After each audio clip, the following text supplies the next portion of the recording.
Silat mo pa lang, uminom ka ng gamot, masasama yung katawan mo sa sakit.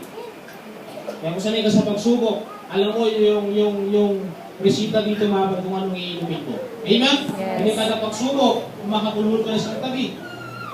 At mukat-mukat ito, kasalanan ni Pastor lahat. Wala si Pastor, yung leader dito, sinisisip mo, hindi kasi baka leader na rin eh. Bakit? Wala si Pastor eh. Amen? O, yung pinto ko lang, wala si Pastor, hindi ko lang nabutan ni Pastor eh. Yan ang sabi doon sa Kamarin, sa Bulacan na, ay mag-isip-isip na kayo, mga membro niya ng MGC, darating na si Pastor. Sipsip na kayo dyan. Ay, isang araw na nagpambuno sila mga kapatid ko. Ay, isa, sumama na kay Bot sa Yosowa, yung magsalita nun. Amen? Ano pa po ito? Ang Panginoon kumikilos mga kapatid. Nasa manahimik lang tayo, magintay lang tayo sa Panginoon, magagay ng Panginoon. Yes, ang Panginoon ang gumagawa po sa atin. Amen. Alam natin ang vision ng Panginoon. Hallelujah. Sabi ko, patay sabi ni Pastor Bong, ano yun? Kurong-kurong yun. Kurong-kurong na sabi niya. Hindi ko alam kung bad word yun, ano mga kapatid. Hindi ko lang dinarinig ko eh.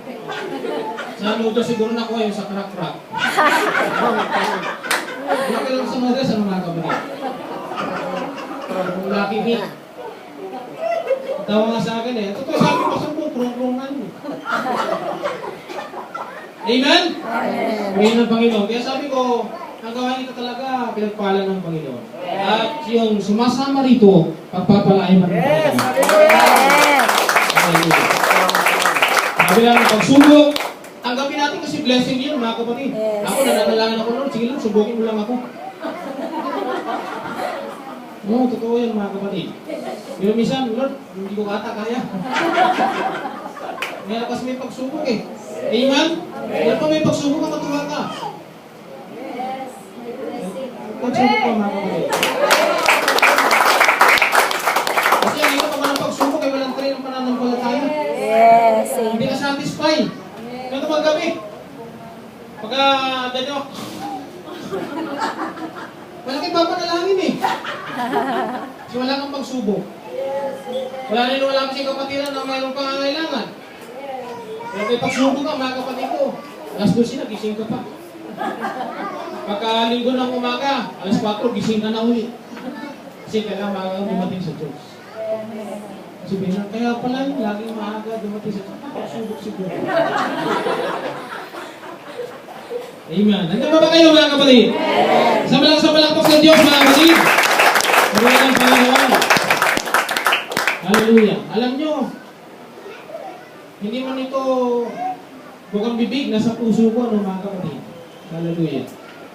Na ang gawain ng Panginoon, laging pinapasabi sa akin na gusto niyo magbigay ng isang malaking bagay sa lugar nito. Yes.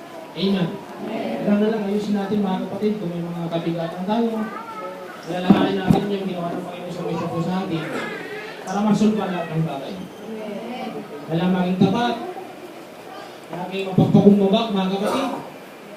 At gawin mong servant talaga ng Panginoon. Pag walang-wala ka mo, eh, napakakata, paglingkuran mo na ako. Amen? Ba't di mo kahit kaya mo gawa ng parami?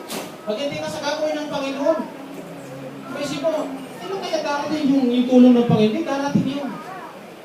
Nasa isip mo lang yan darating. Amen? Siguro may gagawin din sa ibang tao. Siguro isang araw may nagmagnanak-nak sa pinto mo. Amen? Isang ganun ng blessing ang pagpapala ng Panginoon. Kung gagawin mong servant.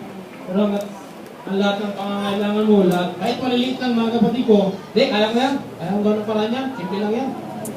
Wala eh, ang blessing ng Panginoon. Kaya minsan, na nakakapulila sa mga kapatid ko, nag-amon ng failure, at hindi maayos ang ating po. Kasi ang Panginoon na mamanubila po sa atin. Amen. Amen. Hallelujah. Kaya laging ang Panginoon na mauna, ang bisig ng Panginoon, maalala po natin at sa kanyang report, yung kanyang sulat, yung kanyang paalala mga kapatid. Kaya sabi ng Panginoon, sino makakalala sa lahat ng bagay nito? Yes. Sa April 18, mga kapatid, maalalahanin naman natin yung 7 last say mga kapatid ko, yung 7 wika ng Panginoon. Sana masaliwa po natin yung mula number 1 hanggang number 7 mga kapatid ko. hanggang sa conclusion po nito, sa puso natin. Yung mga nakaraan, nararamdaman ko parang number 1 at number 7 na lang inaalala ko natin eh. Number 2 at saka number 6 wala na. Ayun po ba? Pero Amen. ngayon, kailangan lalahanin po natin dahil sa hindi man magagaling, matatalino yung mga preacher po natin. Hallelujah. Kinasiyan po ito ng Espiritu ng Panginoon para ipalala sa atin yung pagpapahayag ng kanyang bisig. Glory to God. Everybody say praise the Lord. Praise the Kaya Lord. kayong lahat mga kapatid.